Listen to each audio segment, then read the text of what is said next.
claws in her hands, and then she has one that comes out of here in her foot, and she heals very quickly.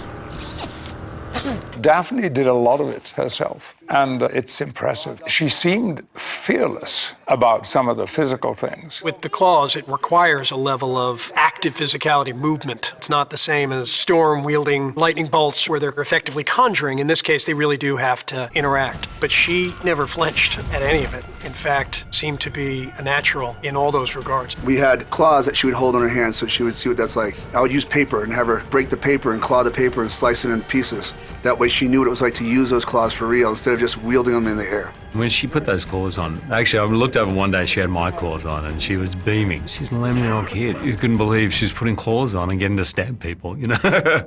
She loved it. X-23, Laura, we got to start from scratch. So I come to it with logic. She's small arms, smaller hands. There's only 2 claws. How much can it come out? Where does it go when it comes back in, if you want to think about it? They were really sharp. They have the hand claws are kind of rubber, so I don't stab anyone. But then the foot claw, it was like, oh my God, I'm going to wear this shoe with a foot claw on it. The foot claw turns out to be one of my favorite props in the movie. It brought a smile to her face. It's the greatest smile I've ever seen when I delivered a prop. When we used it, we wanted her to drag her feet. We wanted to see the dirt. That's difficult. The interaction between the metal and the dirt is hard to recreate. So it was important that we made something that she could put her foot into and that was sturdy enough to withstand the shot we needed.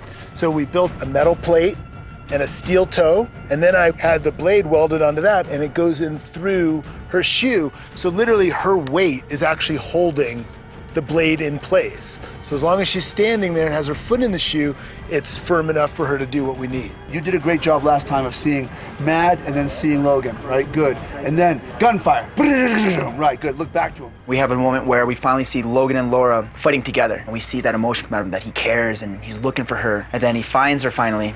And then we get to see father-daughter fighting together, and it's awesome.